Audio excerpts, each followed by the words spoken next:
Irene checked her face in the mirror and the gun in her handbag just once more before she found the reserve she was looking for in herself. Popping in a fresh breath mint, just in case, she pushed open the boardroom door to confront the three people who had ruined her life and killed her love. Her father, Isaac Stevens, turned quickly, sloshing the whiskey, a wonderful single malt, from his glass. Damn it, girl, I taught you to knock when entering a room. All good women know that. Yes, father, I do know to knock. But then, I didn't have the bad manners to plot to kill my best friend and my business partner then, did I? The two other people in the room took a sudden greater interest in this new conversation. Penelope and Rory stood too close for a casual chat, and the lipstick smears on Rory's face seemed to give rise to the evidence that these two at least had been quietly occupied, as Isaac got celebratory drunk. Well, the little missus gone and got herself into a bit of a fit now, ain't she? Snipped Rory, as he slipped his arm around Penelope's slim waist. What you trying to say, gal? Irene suddenly realized that her plan to scare her father into confessing the attempted murder of Bruce and the accidental death of her lover Henry might have one or two flaws in it. She hadn't realized that all three had been plotting this coup for months, and now she would just be one more pretty little speed bump on their road to riches. As this candle of truth popped open, Irene reached into her purse to grab the gun. But strong feelings of misgiving began to overwhelm her. Could she shoot her father, the man who had raised her since her mother's untimely demise? Rory dropped his hold of the luscious Penelope's waist and lunged for Irene, sure that he, the big, strong man that he was, could stop this tiny girl from going or doing anything.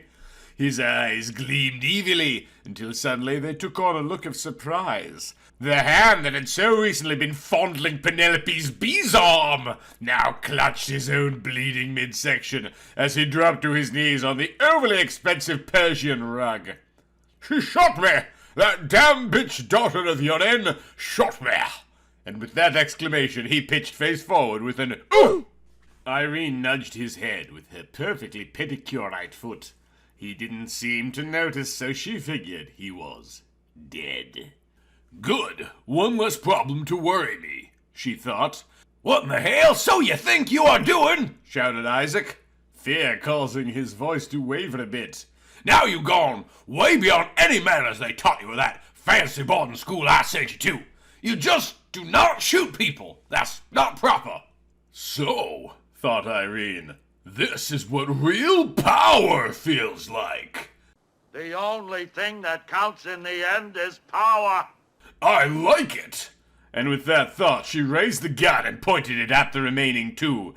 She waved the gun casually between the two like a lazy band conductor in tutu time. Now, father, tell me again about how mother died in that car fire. You know, the one in which your brother was not really there. And how sorry you were that Henry, your oldest and dearest friend, father of your grandchildren-to-be, died in that same little accident.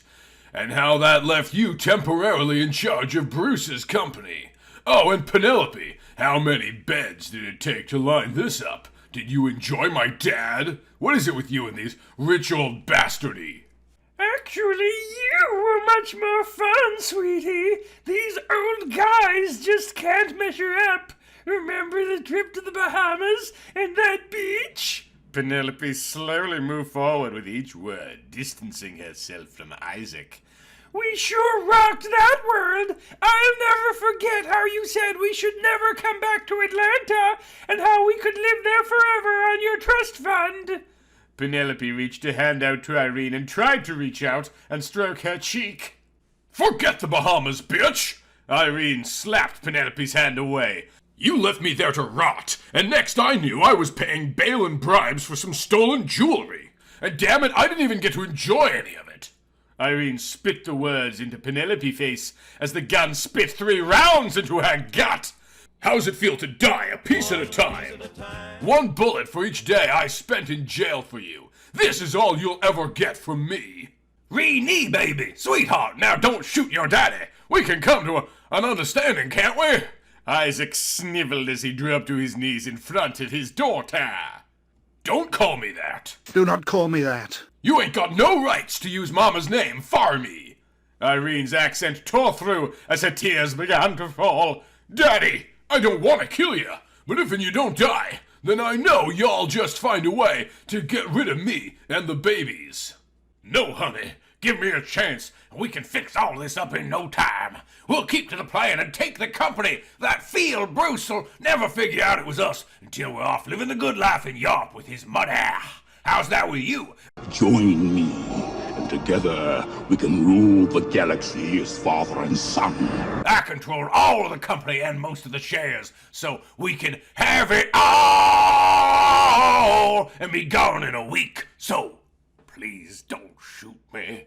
Isaac crawled toward his daughter, pleading for his life and thinking that he could get the gun away when the other two fools couldn't. Fuck off, father. Die like a man, not the crawling worm I've come to know. Bang, bang! 2 more shots tore through the carpet. Isaac cowered down, hands over his head, and began to shake. Irene smiled.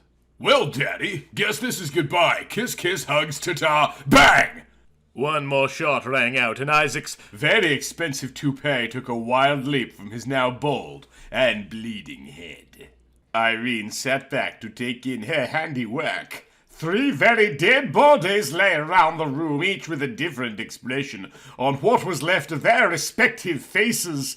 Irene noticed a smudge of blood on the tip of her toe and bent down to wipe it off. She used the hanky from Rory's breast pocket as he no longer needed it. Bruce rolled into the room. He lives in a bubble! Great work, my love! I'll have the people clean this up, and we need never bother with this again. Now go get cleaned up. We have a meeting of the board of directors in an hour, and I need my new senior VP ready to shine. I'll see you in 10, babe. Got those tickets ready for Barcelona? Sure do, and then 3 weeks on the French Riviera. Then pop home and get the nursery ready for our boys. Isn't life great when you got all the money and no scruples? And they laughed as they left the gaudy scene to the cleanup crew. Georgia on my mind.